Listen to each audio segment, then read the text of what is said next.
Hello दोस्तों, मैं सुमित आपका एक बार फिर से स्वागत करता हूं आपके अपने यूट्यूब चैनल पढ़ाई लोग में। आज हम लोग एसके झा सर जी का 14वां प्रैक्टिस सेट लेकर के आए हैं, जिसमें हम लोग 261 से 280 तक का क्वेश्चन कवर करेंगे। 20 क्वेश्चन का हमारा मोटिव है, जो कि हम लोग उसको बेहतरीन ढंग से किए जा रहे हैं और बहुत ही अच्छा तरीका से, और आपको वो चीज़ सिखाने का कोशिश किया जा रहा है जो आप एग्जाम हॉल में एक्चुअल करेंगे।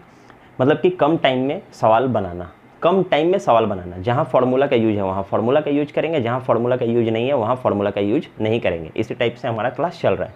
तो बिना किसी देरी के आज हम लोग चलेंगे 261 नंबर, पहला क्वेश्चन आज का। तो क्वेश्चन देखिए क्या कहता है। एक ठोस सिलेंडर, समझने का कोशिश करिएगा, जो भी मैं पढ़ा रहा हूँ एक बार समझने का कोशिश करिएगा। एक बार समझ जाएंगे तो दोबारा दिक्कत नहीं होगा उस सवाल में। आप एक बार देखिए, एक ठोस सिलेंडर जिसकी आधार की त्रिज्या 6 सेंटीमीटर है। एक सिलेंडर है, क्या बोल रहा है, एक सिलेंडर है जिसका रेडियस दिया हुआ है, आधार का रेडियस कितना दिया हुआ है, 6, ठीक है। और इसकी ऊंचाई 9 सेंटीमीटर है, हाइट भी दे दिया है 9 सेंटीमीटर। उसके बाद देखिए क्या बोलता है, को पिघलाकर, अब इसको पिघलाएगा और पिघलाने के बाद एक ठोस गोला बनाया जाता है, एक ठोस गोला बनाया जाएगा। तो ठोस गोला बनाया जाएगा तो इसका आयतन क्या होगा, अभी बताते हैं। ठोस गोला, तो इस गोले की त्रिज्या, एक ठोस गोला बनाया जिसका त्रिज्या पूछा है अपने से, तो ठोस गोला बनाएगा। अपने पास है सिलेंडर, तो सिलेंडर का आयतन क्या होता है। सिलेंडर का आयतन बहुत बढ़िया से हम अपने चैप्टर में पढ़ाए हुए हैं, वो होता है पाई आर स्क्वायर और एच से गुना करिए, ठीक है। ये सिलेंडर का आयतन हुआ। यही चीज, इसी चीज को कन्वर्ट करना है गोले में, इसी चीज को कन्वर्ट करना है गोले में। तो गोले का क्या होता है, गोले का होता है 4/3 पाई आर क्यू। यही ना पढ़ाया है, ये पढ़ाया हुआ है, ऑलरेडी पढ़ाया हुआ है, ठीक है। अब देखिए यहाँ पे बस वैल्यू पुट करेंगे और पता चल जाएगा उसका रेडियस, वहाँ रेडियस है उसका, ठीक है। अब ये देखिए, ये पाई पाई तो कट जाएगा, एक ही वैल्यू है, पाई पाई कट जाएगा। इस 3 को उठा के इधर ले आ सकते हैं। अभी मतलब ये छोड़िए, रेडियस कितना है देखिए, 6 है और हाइट 9 है। तो 6 जो है, 6 का स्क्वायर अगर डायरेक्ट लिख दे 36 तो दिक्कत है। हाइट हमको पता है 9 है, कोई दिक्कत। ये 4/3 है, यहाँ है आर क्यू। ये 3 को भी उठा के इधर ले आइए, क्या दिक्कत है, एक ही बार में बनाइए ना। इतना समझ में आएगा नहीं। 4 को फिर नीचे लाएंगे तो काटेंगे, तो यहीं पे नहीं काट देंगे, 9 बार में, 9 बार में काट सकते हैं बस। अब देखिए आर क्यू है, मतलब अंडर रूट के भीतर अगर 3 ठो हमको मिल जाएगा एक जैसा अंक, तो उसको बाहर निकाल सकते हैं। यही ना, मतलब कि अगर अंडर रूट में 4 है तो इसका मतलब क्या होता है, अंदर में 2 ठो 2 है, इसलिए हम लोग डायरेक्ट बोलते हैं 2। लेकिन यही अभी क्यूब का बात हो रहा है ना, तो अंदर में अगर ये 3 ठो हो जाए, 3 ठो हो जाए, मतलब ये 8 हो जाए, 3 ठो हो जाए तो बाहर 2 निकलेगा, वही चीज़।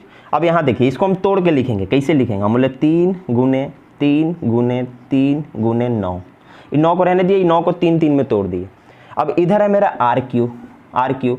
अब इस क्यूब को अगर हटाएंगे हटाएंगे हटाएंगे तो इधर ये लगाएंगे, इधर ये लगाएंगे ना। अब देखिए ये 3 को है तो ये एक ठो बाहर निकल जाएगा, तो 3 अंडर रूट 3 है, ये 9 हो गया, ठीक है। इसका रेडियस हो गया। यही चुपचाप पूछा था, कुछ नहीं करना था सवाल में, एकदम शांति से यही बनाना था। लेकिन इसको बनाने में टाइम लग जाता है। आप लोग क्या करिए, यहीं पे तोड़ दीजिए। इसको अगर गुना कर देंगे फिर तोड़ेंगे ना तो नहीं टूटेगा। यहीं पे देख लीजिए कि 3 ठो कौन सा निकल रहा है, हम 3 ठो निकाल लिए और अंडर रूट क्यूब 9। समझ में आया, ये है सही तरीका। अगला सवाल देखिए क्या कहता है, 262 नंबर। इसको एक बार लिखता हूँ, बनाने का सही तरीका देखिएगा। ये देखिए, ये आपका है 140 divide bracket 61 minus 36 minus 40 minus 60 भागे 12 गुना 6 बंद बंद बंद equal to what, equal to what. समझ में आया। बॉडमास रूल, सबसे पहले डिवाइड करेंगे, यहाँ से इसको डिवाइड किया, 5 बचा। अब 6 पचे 30 हो गया, 6 पचे 30 हो गया। 40 में से 30 गया, यहाँ 10 हो गया। 36 में से 10 गया, यहाँ 26 हो गया। 61 में से 26 गया, हम बोले कि 5 और 3 35, यहाँ 35 हो गया। और 140 को 35 से भागा देंगे, 140 को 35 से भागा देंगे तो 4 बचेगा। डायरेक्ट बनाइएगा, एग्जाम हॉल में क्वेश्चन भी नहीं उतारना है, डायरेक्ट बनाइएगा। समझ में आया। अब देखिए 263 नंबर सवाल क्या कहता है, ए बी सी एक कार्य को 81 दिन में पूरा कर सकते हैं। ए बी सी एक काम को 81 दिन में कर सकते हैं। ए और बी इसी काम को 97.2, ए प्लस बी इसी काम को 97.2 दिन में कर सकते हैं। उसके बाद बोला है बी और सी इसी कार्य को एक साथ 162 दिन में कर सकते हैं। बी और सी 162 दिन में कर सकते हैं। बी अकेला उस कार्य को कितना दिन में पूरा करेगा। बी का एफिशिएंसी निकालना है, कुछ तो नहीं करना है, कुछ नहीं करना है। इसको ऐसे मत लिखिए, छोड़ दीजिए। यहाँ देखिए एलसीएम निकालने आना चाहिए, एलसीएम निकालने आना चाहिए। एलसीएम हम सिखाए हैं, बड़ा नंबर को पकड़िए, बड़ा नंबर को, उसको डबल करते जाइए, डबल करते जाइए। लेकिन डबल करने से पहले भी ना, पहले यहाँ देखिए, यहाँ 0.2 है, किससे गुना करेंगे, किससे गुना करेंगे कि यहाँ मेरा ये पॉइंट हट जाए, क्योंकि इसका एलसीएम जो होगा बिना पॉइंट का होगा, देख के ही समझ में आ जाएगा आपको। तो हम बोले 5 से गुना करेंगे तभी तो पॉइंट हटेगा। हम बोले 5 से, हम बोले हाँ, तो 5 से कितना हो गया, 5 में 45, 18, 480, अच्छा 486, 486 हो गया जो इससे कट रहा है। अब पक्का इससे भी कटेगा, इससे भी कटेगा, देख लीजिएगा, एग्जाम का सवाल है, 100% सही होगा। कोई 10 से गुना नहीं करना है, कुछ नहीं करना है, डायरेक्ट बनेगा। इसको हम पॉइंट हटाने के लिए किससे गुना करना पड़े वो चीज़ देख लिए बस। ये देख रहा है मेरा 5 बार में कट रहा है, इससे देखिए 16 3 48 6, 3 बार में कट रहा है। ये देखिए कितना बार में कट रहा है, हम बोले 7 बार में 56, 6 8 48, 6 बार में ही कटेगा। समझ में आया, एकदम आसानी से एकदम बना सकते हैं। अब देखिए ए और बी का हमको 5 पता है, ए और बी 5 है, लेकिन ए बी सी तीनों 6 है, मतलब सी 1 है, यही ना निकला। सी जब मेरा 1 है और बी और सी मिल के 3 है, तो बी मेरा 2 नहीं है, तो बी का एफिशिएंसी हम 2 नहीं बोल सकते हैं। बी का एफिशिएंसी, तो बी का एफिशिएंसी 2 है, टोटल काम इतना है, तो कितना दिन में करेगा, हम बोले 2 4 3, आंसर खत्म। समझ में आया, एकदम फटाफट बनेगा, एक बार खाली समझने का प्रयास करिए, फटाफट बनेगा। अब देखिए अगला सवाल क्या कहता है, पिता की आयु माँ की आयु से 5 वर्ष अधिक है। पिता की आयु माँ की आयु से 5 वर्ष अधिक है, तो ये है फादर, ये है मदर। तो पिता का जो आयु है ना, माँ से 5 वर्ष से ज़्यादा है। माँ का अगर x है तो इसका x + 5 है, यही ना बोला। उसके बाद क्या बोला, माँ की वर्तमान आयु उसकी पुत्री की आयु से 3 गुना है। ठीक है, एक तो इनका पुत्री है जिससे ये 3 गुना है। अभी रुक जाइए, पुत्री की वर्तमान आयु 12 वर्ष है, ये हो गया ख़त्म, ये 12 साल है। ये इससे 3 गुना है, हम बोले 12 3 36 है, हम बोले हाँ 36 है। तो ये 36 + 5 ना होगा, तो इसको 41 नहीं बोल सकते हैं, मतलब फादर 41 साल, मदर इतना, डॉटर इतना। समझना। उसका क्या बोला था, पुत्री के जन्म के समय पिता की आयु क्या थी, तो 12 साल पहले। पुत्री अभी 12 साल की है, तो उस समय कितना, जब ये जन्म ले रही थी लड़की इनका, तो वो कितने साल के थे, तो 12 साल घटा देंगे, कुछ नहीं करना, यहाँ से 12 घटा दिए, 9 2 29, आंसर खत्म। यही तो करना था, समझ में। अगला सवाल देखिए क्या कहता है, खाली स्मार्ट तरीका सीखिएगा। देखिए ये सवाल में कुछ नहीं है, लेकिन आपको कैलकुलेशन करवा देगा सब लड़का लोग। ये देखिए a/512 is equal to 162/a, यही ना है। इसको गुना फुना मत करिएगा, समझने का कोशिश करिए। इसको इधर ले जाएंगे तो क्या होगा, ये होगा a² बराबर, ये हो जाएगा मेरा 512 × 162, यही ना होगा। इसके साथ थोड़ा सा खेलना सीखिए, कुछ नहीं करना है। 512 है, यहाँ से 2 इसको दे देंगे, इससे 2 लेके इसको दे देंगे। हम बोले 2 मतलब क्या, हम 162 को 2 × 81 भी तो बोल सकते हैं। ये 2 से इसको गुना करेंगे, 2 से इसको गुना करेंगे, चलिए यहाँ नहीं करते, यहाँ करेंगे। ये हो गया 1024 × 81, इधर है मेरा a², स्क्वायर निकालना है, रूट निकालना है। तो ये मेरा 32 का है, ये मेरा 9 का है, ये 32 का स्क्वायर, ये 9 का स्क्वायर, बस 32 × 9 करिए, खत्म हो गया आंसर। समझ में आया ना। a बराबर कितना हो गया, ये मेरा a² था, तो a बराबर कितना होगा, 9 दूना 18 का 8 हाथ बचा, 9 3 27 1 28, 288 ऑप्शन में है कि नहीं है, 288 ऑप्शन सी। समझ में आया। ये चीज़ अगर गुना करने लगेंगे उसके बाद निकालेंगे ना, तो फिर बहुत टाइम लगेगा, उतना टाइम नहीं है अपने पास। अपने को दिख रहा था कि 512 है, अगर डबल कर देंगे तो 1024 हो जाएगा, मतलब 32 का स्क्वायर। यहाँ से 2 हटा देंगे तो 9 का स्क्वायर हो जाएगा, बस उन्हीं दोनों को गुना करेंगे, खाली आंसर खत्म बस। अब देखिए अगला सवाल क्या कहता है, 56 सही 1/5 की लंबाई की स्टील की रॉड से 20 सही 3/26 लंबाई की रॉड को काटा जाता है, तो स्टील रॉड की कितनी लंबाई शेष बचेगी। 10 मीटर लंबा एगो मेरा खंभा है, 8 मीटर निकाल लिए तो कितना बचा, 2। यही तो पूछा है, बस वैल्यू थोड़ा सा ऊपर नीचे दिया है, कुछ नहीं दिया है। देखिए ना, बनाने का तरीका होना चाहिए। 56 सही 1/5, 56 सही 1/5 में से घटाना है 20 सही 3/26, यही है ना। हाँ बस इसको बनाना है। इसका मतलब क्या होता है पहले ही बताइए तो, इसका मतलब क्या होता है, 4 3 2 अगर ऐसे लिखे, इसका मतलब क्या होता है। इसको अगर सीधा करते हैं तो बोलते 4 दूना 8, 8 3 11/2, सीधा करने से तो ऐसे लिख देते हैं, लेकिन मतलब क्या होता है, मतलब अगर नहीं मालूम है तो नहीं बनेगा। मतलब देखिए क्या होता है, इसका मतलब होता है ना 4 + 3/2, फिर इसका हम लोग एलसीएम लेंगे तो वही होगा, तो एलसीएम नहीं लेते हैं, एक है तो एलसीएम नहीं लेते हैं हम लोग, डायरेक्ट बनाते हैं, इससे इसको गुना करिए, इसको जोड़ लीजिए, ख़त्म। यही ना होता है मतलब। तो इसका मतलब क्या है, हम बोल सकते हैं 56 प्लस 1/5 है माइनस 20 है प्लस 3/26 है, यही चीज़ तो है। अब इसको आप सीधा करिएगा, सीधा कर पाइएगा एग्जाम हॉल में, पेन घसते रहिएगा, 3 मिनट लगेगा। 56 में से 20 घटा दीजिए ना, कितना बचा, 36। यहाँ बच गया मेरा 1/5 प्लस 3/26, ख़त्म हो गया।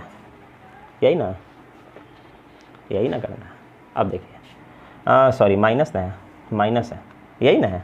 यहाँ से क्या होगा, हम बोले यहाँ होगा मेरा 130 एलसीएम, ये 26 बार में, यहाँ हो गया 26 माइनस 26 से हो गया 5 बार में, तो 5 या 15, मतलब कि 11/130, और इधर मेरा 36 निकाला हुआ है, बोल सकते हैं डायरेक्ट 36 11 130, आंसर ख़त्म। समझ में आया, यह सही तरीका, इस ढंग से कोई नहीं बढ़ाएगा आपको। अब देखिए अगला सवाल क्या कहता है, एक बेलन और शंकु के आधारों की त्रिज्या का अनुपात, पहले लिख लेते हैं, ऐसे लिखते हैं, चलिए, बेलन इधर लिखिए, शंकु, आपको समझ में आएगा। रेडियस दिया हुआ है, रेडियस का अनुपात √3 और इसका √2, ऊंचाई का अनुपात दिया है √2 और यहाँ है √6, और उसके बाद बोला है इनके आयतनों का अनुपात कितना होगा। आयतन तो आपको पता है, बेलन का आयतन कितना होगा, हम बोले πr², एच अभी पढ़े थे, इसका होता है 1/3 πr², ठीक है। 3 को ऊपर भेज सकते हैं ना, बोले भेजिए ना, क्या दिक्कत है, भेज दिए, ये एक लिखने की जरूरत है नहीं, पाई से पाई कट गया, पाई वो हटा दीजिए, देखने में सुंदर लगेगा। आपको सिर्फ यही सॉल्व करना है, जो 2 ठो दिया है ना वही सॉल्व करना है, कुछ करना नहीं है। यह 3 गुना रेडियस कितना, हम बोले √3, तो √3 का स्क्वायर बोलेंगे, एच है मेरा √2 बटे यहाँ r² मतलब कि √2 का स्क्वायर गुने √2 का स्क्वायर, √2 का स्क्वायर, और ये है मेरा √6 √6, ठीक है। यहाँ से सॉल्व करना, देखिए कैसे करना है, ये हट गया, कट गया। अब देखिए √2 √6 गुना करना है, तो हम बोलेंगे कि √12 नहीं है। अब 12 में भी हम ऐसे नहीं बोल सकते, ये 4 गुना 3 है, और 4 बाहर निकल जाएगा तो 2 √3 नहीं है। इसको अगर सॉल्व करेंगे तो यही चीज़ ना है, बस ख़त्म हो गया। ऊपर देखिए 3 गुना ई का स्क्वायर, अब बटे, और नीचे हो गया 2 √3, ये √3 से इसको काटिए ना, ख़त्म हो गया। ये मेरा बच गया, ऊपर हो गया 3 √3 बटे 2, आंसर ख़त्म। ऑप्शन नंबर देखिए बी में सजा के लिखा हुआ है। समझ में आया तो बस। अगला सवाल देखिए क्या कहता है, 268 नंबर, 200 मीटर और 150 मीटर लंबी 2 ट्रेनें क्रमशः 40 किलोमीटर और 45 किलोमीटर की चाल से समानांतर पटरियों पर चल रही है, समानांतर, यदि वे समान दिशा में चल रही हैं, खत्म हो गया, सवाल बन गया। तो वो एक दूसरे को कितने समय में पार करेगी, एक ही तरफ बढ़ेंगे, ये 40 से 45 से, यही ना था, 40-45, एक ही तरफ बढ़ेंगे, तो जो स्पीड होगा वो हर घंटा 5 किलोमीटर ज़्यादा जाएगा। डिफरेंस ही तो लेते हैं जब एक साइड होता है, 5 किलोमीटर पर घंटा, यही ना, डिफरेंस ही तो ले, जब एक ही दिशा में जाता है तो डिफरेंस लेते हैं, एक दूसरे की ओर आता है या विपरीत दिशा से चलता है तो ऐड कर देते हैं स्पीड, तो यहाँ तो डिफरेंस लेंगे। तो मेरा स्पीड आया 5 किलोमीटर पर घंटा, टोटल डिस्टेंस दिया हुआ है, एगो का लंबाई है 200 है, एगो का 150, मतलब कि 350 मीटर हमको जाना है। ये मीटर में है, ये किलोमीटर प्रति घंटा में है, इसको चेंज करिए, 5/18 से गुना करिए, बताए थे किलोमीटर से मीटर में जाना है या घंटा से सेकंड में जाना है, बड़ा से छोटा में जाना है तो छोटा वाला ऊपर, बड़ा वाला नीचे। अब देखो 25/18 मीटर पर सेकंड स्पीड है, मीटर पर सेकंड, बस 25/18, ये 18 ऊपर घसक गया, ऊपर घसक गया, ऊपर घसक गया, कैसे काटेंगे, कैसे, 1 4 14, खत्म। गुना कैसे करिएगा, हम बोले गुना कैसे करेंगे, हम बोले 18 दहाँ 180, 18 चौके 72, 252, खत्म।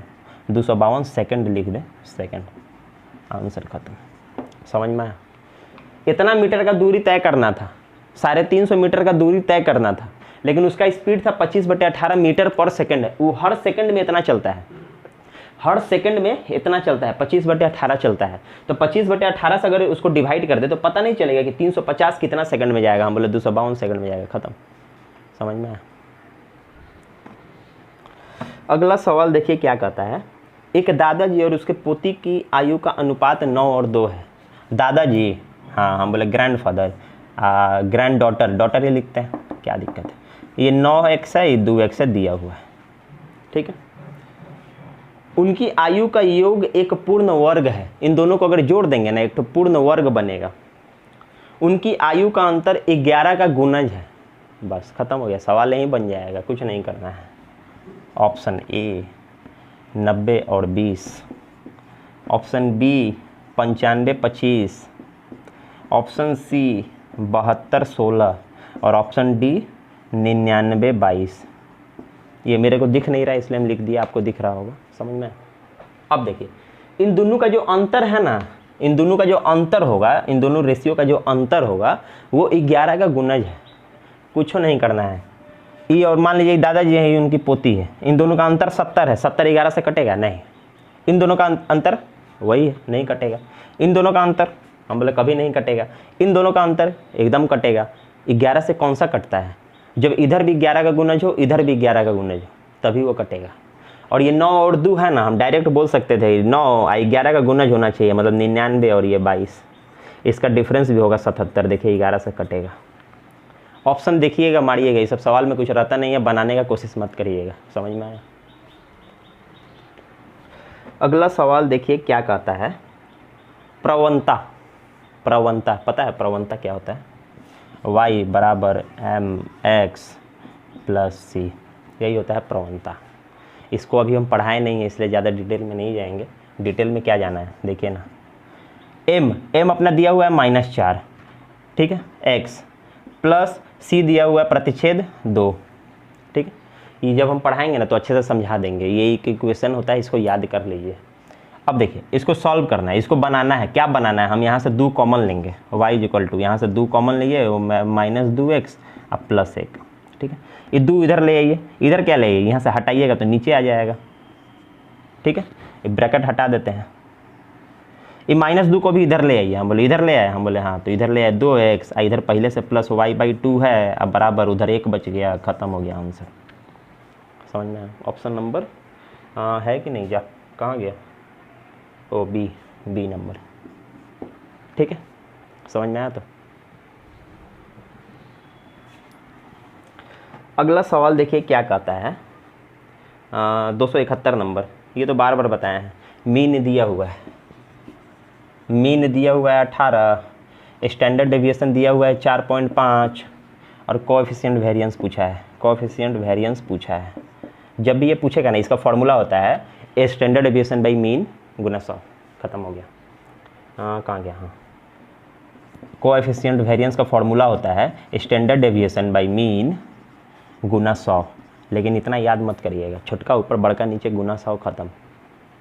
हमेशा सवाल में छोटा दिया रहेगा, एगो बड़ा दिया रहेगा, और हमेशा स्टैंडर्ड डेविएशन छोटा होता है। मीन है 18 गुना 100, ख़त्म हो गया। ये देखिए 4 बार में कटा, 4 से 25 बार में कटा, आंसर 25%। समझ में आया? अगला सवाल देखिए क्या कहता है। 272 नंबर। दिए गए प्रश्न को ध्यानपूर्वक पढ़े और बताएं कि इसका उत्तर देने के लिए निम्नलिखित कथनों में से कौन सा पर्याप्त है। क्या x - 5 सम संख्या है? x - 5 सम संख्या है, सम। उसके बाद बोला है कथन में, देखिए बोला है x - 15 एक पूर्णांक है। x - 15 एक पूर्णांक है, पूर्णांक। और उसके बाद बोला है दूसरा में x - 10 एक विषम संख्या है, विषम संख्या है। ये आपको दिया हुआ है, मेरे को नहीं दिख रहा है इसलिए लिख रहा हूँ। अब देखिए x - 5 एक सम संख्या है। सम माने 2 4 6 8 10 12, यही ना, 2 4 6 8 10 12। यहाँ आप कुछ भी मान लीजिए। हम बोले क्या मान लें? बोले 10 मान लिए, 10 मान लिए। 2 4 6 8 10 कुछ भी मानिए ना, हम 10 मान लिए, 2 ही मानिए, 5 ही मानिए, 6 ही मानिए, कोई दिक्कत नहीं है। तो x बराबर ये 5 उधर जाएगा, प्लस हो गया 15, यही ना हुआ, यही ना होगा। अगर यहाँ 2 4 6 8 10 कुछ भी मानेंगे ना तो यहाँ विषम ही होगा, तो पूर्णांक होगा कि विषम होगा? हम बोले विषम होगा। मारिए खटाक से और आंसर निकलिए केवल 2। Option number B. समझ में आया? अगला सवाल देखिए 273 नंबर। एंगल ABC तथा DEF समरूप है। ये बार बार हम पढ़ाए हैं। इसका तो हम लोग अनुपात से खेल जाते हैं, कोई फॉर्मूला याद नहीं करना होता है। ABC DEF। उसके बाद बोला है कि BC 4 और EF 7, ये 4 है ये 7 है। उसके बाद क्या बोला है, और एंगल ABC का क्षेत्रफल 144 है। इसका क्षेत्रफल दिया है, एरिया दिया है 144 और इसका एरिया पूछा है। समझ में, हमेशा यही पूछता है, बार बार यही पूछता है। और हम बताए हैं जब भी एरिया पूछेगा ना तो इसका स्क्वायर करिए और अनुपात निकालिए। हम बोले ये 16 हो गया और ये हो गया मेरा 49, ख़त्म। इस 16 के बराबर 144 है तो 49 के बराबर कितना होगा, बस 144 जो है 16 के बराबर है तो 49 के बराबर चाहिए। हम बोले इसको काटे, हम बोले हाँ 9 बार में, 9 9 81, लास्ट में 1 आएगा, हाथ में बचा 8, चलिए 44, ख़त्म। समझ में आया। इसका एरिया 441। हमेशा एरिया जब भी दिया रहेगा तो उसका बेस दे, हाइट दे, कुछ भी दे, उसका स्क्वायर करके उसका अनुपात से बनाइए। पेरीमीटर कभी भी दिया रहेगा, यहाँ पे अगर पेरीमीटर दिया रहेगा, परिधि, तो जो दिया रहेगा उसी को रेशियो मान के बनाइए। बस यही 2 चीज़ माइंड में रखिएगा, समरूप का सारा सवाल बन जाएगा। अगला सवाल देखिए क्या कहता है, एक नियमित बहुभुज के भुजाओं की संख्या जिसकी आंतरिक कोण 150 डिग्री है। आंतरिक कोण 150, देखिए इंटरनल एंगल दिया है, आंतरिक कोण 150 डिग्री, तो एक्सटर्नल क्या होगा, बाहरी कोण 30 डिग्री। क्यों? क्योंकि internal angle plus external angle बराबर होता है 180 डिग्री। जब इंटरनल मेरा 150 है तो बाहर वाला 30 होगा, और टोटल हमको पता है बाहर का 360 होता है। अगर चैप्टर पढ़े होंगे तो आपको पता होगा, मतलब 22 को भुजा है, ख़त्म हो गया। इस तरीके से तो बनाना है, कुछ करना थोड़ी है। अगला सवाल देखिए क्या कहता है, कहाँ गया, हाँ, ए एक काम को 10 दिन में पूरा कर सकता है, ठीक है, ए एक काम को 10 दिन में पूरा कर सकता है। बी उसी काम को 20 दिन में पूरा कर सकता है, बी उसी काम को 20 दिन में पूरा कर सकता है। यदि वे दोनों 5 दिन के लिए मिलकर काम करते हैं तो कितना भाग समाप्त होगा, कोई दिक्कत ना है। टोटल काम 20, ये 2, ये 1, यही ना हुआ, तो टोटल 3, दोनों मिलकर अगर करेगा एक दिन तो 3 काम करेगा, तो 5 दिन करेगा तो 15 काम करेगा। 15 काम किया ना, कितना में, हम बोले 20 में, तो इतना ही ना काम समाप्त किया, 3/4। समझ में, 3/4। बोलता कितना भाग बचा हुआ है, तो 15 काम कर दिया था, 5 बचा हुआ, तो 5/20, 1/4। समझ में। अगला सवाल देखिए क्या कहता है, यदि 15 संतरों का क्रय मूल्य, ये बार बार बताए हैं, कॉस्ट प्राइस ऑफ 15 संतरा, सेलिंग प्राइस ऑफ 20 संतरा, हानि प्रतिशत, लॉस, ठीक है, यही ना हम आपको बताए थे। उल्टा कर दीजिए, खाली उल्टा, ये कॉस्ट प्राइस है, इसको मान लीजिए सेलिंग प्राइस है, सेलिंग प्राइस है, इसको मान लीजिए कॉस्ट प्राइस। 20 में खरीदे, 15 में बेच दिए, 5 का घाटा, कितना में, 20 में। हम बोले ठीक है, प्रतिशत निकालना है 25%। ऐसा क्यों करते हैं ना, ये भी हम पहले बता चुके हैं क्यों करते हैं, समझ में आया।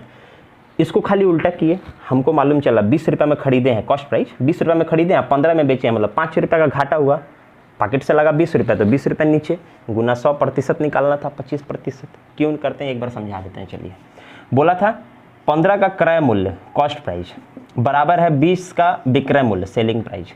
अगर इसका आप रेशियो निकालेंगे ना तो एसपी को उठा के इधर ले आइए। हम बोला अच्छा ठीक है, सीपी इधर है, एसपी को नीचे ले आए, बराबर इधर तो ऊपर 20 है और नीचे ये 15 चला, ये 15 नीचे चला जाएगा। तो देखिए सीपी और एसपी का अनुपात, इसलिए हम बोलते हैं आप डायरेक्ट उल्टा कर दीजिए। समझ में आया। अगला सवाल देखिए क्या कहता है, 94 188 235, 94 188 235, इसका एलसीएम मतलब वो नंबर जो तीनों काट दे, हम बोले तीनों काट दे, हम बोले हाँ, हम बोले इसको बड़ा वाला को पकड़े, डबल करिए 235 तो कोई नहीं काट रहा है, डबल किया। हम बोले 470 काट रहा है क्या, नहीं काट रहा है।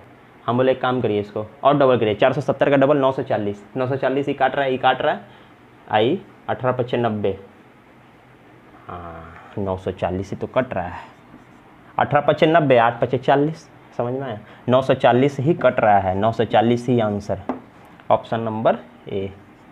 एलसीएम इससे तो आपको सिखा चुके हैं। अगला सवाल देखिए क्या कहता है, 278 नंबर, त्रिकोण के भुजा क्रमशः 16, 12 और 20 है, इसके सबसे लंबे भुजा की लंबाई ज्ञात करें। मतलब ये त्रिकोण दिया हुआ है, क्या क्या बोला था, हम लोग बोला है 16, 12 और 20, और सबसे लंबा भुजा तो यही होगा इसमें, ये 90 डिग्री बनाएगा सबसे लंबा भुजा। इसका एरिया क्या होता है? हम बोले इसका एरिया होता है half into base into height, यही ना होता है, बराबर लंबा वाला का पूछा है ना, लंबा वाला का। इसको अगर ऐसे घुमाएंगे मतलब ऐसा बनेगा, ऐसा बनेगा। ये 16 है, ये 12 है, ये 20 है, तो इसका हमको निकालना है ये हाइट। तो इसमें क्या होगा? वही चीज़, half into base into height, वही चीज़। अभी कैसे पुट करते हैं देखिए, ये हो गया हाफ इंटू बेस है मेरा 12, हाइट है मेरा 16, बराबर यह है हाफ इंटू बेस है मेरा 20 अगुना हाइट है मेरा नहीं मालूम, वही तो निकालना है, बस ख़त्म हो गया। इसको सॉल्व करिए। सॉल्व क्या करना है, इसको हटाइए ना, इसको हटाइए। 16 और 12 कितना हो गया? 16 गुने 12 160 और 32 192, 192 बटे ये 20 नीचे ले आए बराबर h। 2 से अगर इसको काट दे तो 96 और 10 से डिवाइड देंगे 9.6, मतलब हाइट बराबर 9.6 आंसर। समझ में आया? जिस सवाल में भी आप लोग फंस रहे हैं ना, आप लोग कमेंट करके सवाल नंबर बताइएगा, हम उसको दोबारा बताएंगे। समझ में आया? अब देखिए अगला सवाल क्या कहता है। कितना नंबर 279। जब कोण थीटा 45 डिग्री है तो सभी 6 त्रिकोणमितीय अनुपातों के मान का योग कितना होगा? मतलब कि सभी 6 मतलब sine theta, sine 45 degree plus cos 45 degree plus tan 45 degree plus cot 45 degree cosec 45 degree plus sec 45 degree. 6 का पूछ दिया, कुछ नहीं करना। इसका कितना होता है? बोले 1/√2 plus 1/√2 plus 1 plus 1 plus √2 plus √2, यही ना होता है। एलसीएम √2 एलसीएम लीजिए, हम बोले √2, यहाँ हो गया 1 प्लस 1 प्लस √2 प्लस √2 प्लस यहाँ नीचे कुछ नहीं है तो 2 प्लस 2, यही ना होगा। हाँ बोले 2 2 4 2 6, यहाँ हो गया 6 प्लस 2 ठो 2 रूट, ठीक से लिखते हैं थोड़ा सा। यहाँ हो गया मेरा 6 प्लस 2 ठो √2 और नीचे हो गया √2। परमेयीकरण करना पड़ेगा, ऑप्शन में तो नहीं है। यहाँ कर दिए, मेरा हो गया 6√2 और प्लस 2 और 2 दूना 4, डायरेक्ट लिखते हैं। यहाँ हो गया मेरा 2। अब यहाँ देखिए कॉमन निकाल सकते हैं हम। कॉमन निकालेंगे तो क्या निकालेंगे? हम बोले 2 कॉमन निकल जाएगा, ठीक है। यहाँ बचेगा मेरा 3√2 प्लस 2 और नीचे मेरा 2 है, 2 से 2 कट गया, आंसर हो गया ऑप्शन नंबर ए। ऑप्शन नंबर ए। समझ में आया? बस कपड़ा कहाँ गया?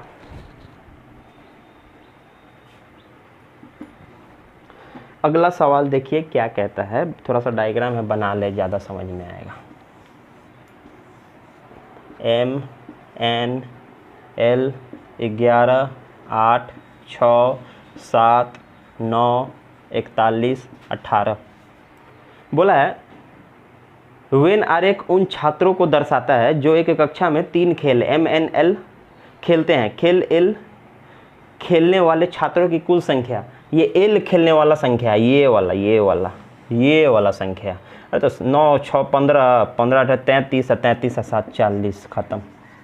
ऑप्शन में कहाँ है? ऑप्शन नहीं दिख रहा है मेरे को, आप लोग देख लीजिएगा। 40 इसका आंसर होगा। तो यही है तरीका इसका बनाने का। आपको एग्ज़ाम हॉल में जिस तरीक़ा से बनाना है, जिस तरीक़ा से पढ़ना है, वही चीज़ है ये। आपको यहाँ पे वही चीज़ सिखाया जाता है कि आपको एग्ज़ाम हॉल में जो करना है, आप एग्ज़ाम हॉल में कैसे करेंगे। आपको एक्स्ट्रा ना फॉर्मूला पढ़ना है ना कुछ पढ़ना है, बस सवाल पढ़िए और बनाते चलिए। यही इसका सही तरीका। अगर आपको पसंद आए तो अपने दोस्तों के साथ शेयर करिए। जय हिंद, जय भारत।